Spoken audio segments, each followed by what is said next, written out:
আসসালামু আলাইকুম।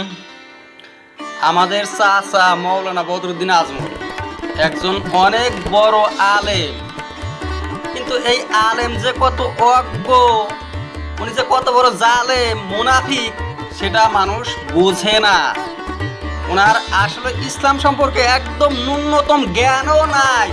কথা হয়েছে উনি যখন থেকে এমপি হন 2009 তখন থেকেই উনি কি করে মাদ্রাসায়, কবরস্থানে, মসজিদে টাকা দেয় ভালো, কিন্তু সাথে সাথে উনি মন্দিরেও টাকা দেয়। তখন থেকে মন্দির বানায় এই মোল্লা।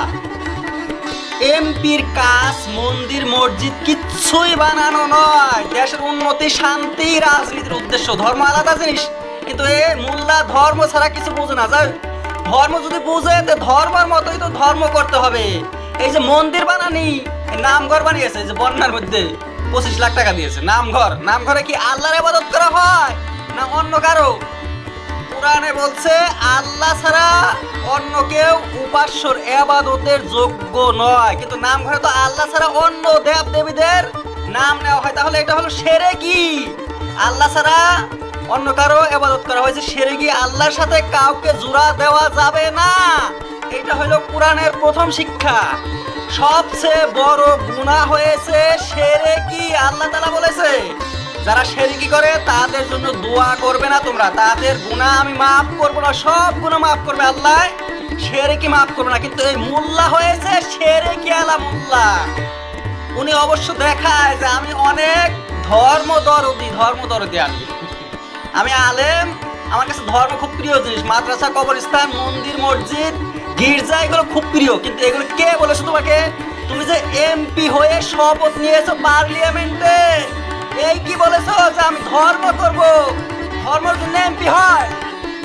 তাছাড়াও এই মোল্লার কতগুলো ভাষা ব্যবহার দেখলে শুনলে বোঝা যায় এর আল্লাহর একদম ভয় নাই।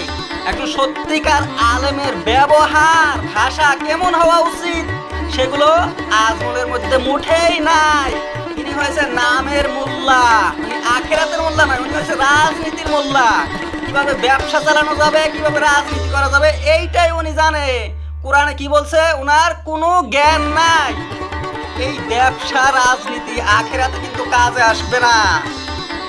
হাদিস কোরআনে ক্লিয়ার ভাবে বলে দিয়েছে এই দুনিয়ার কোনো মূল্য নাই। এই যে আজকে ব্যবসা করছো, কোরআন হাদিসকে বিক্রি করে দিয়েছো, মন্দির বানাচ্ছো, পরবর্তীতে কি হবে?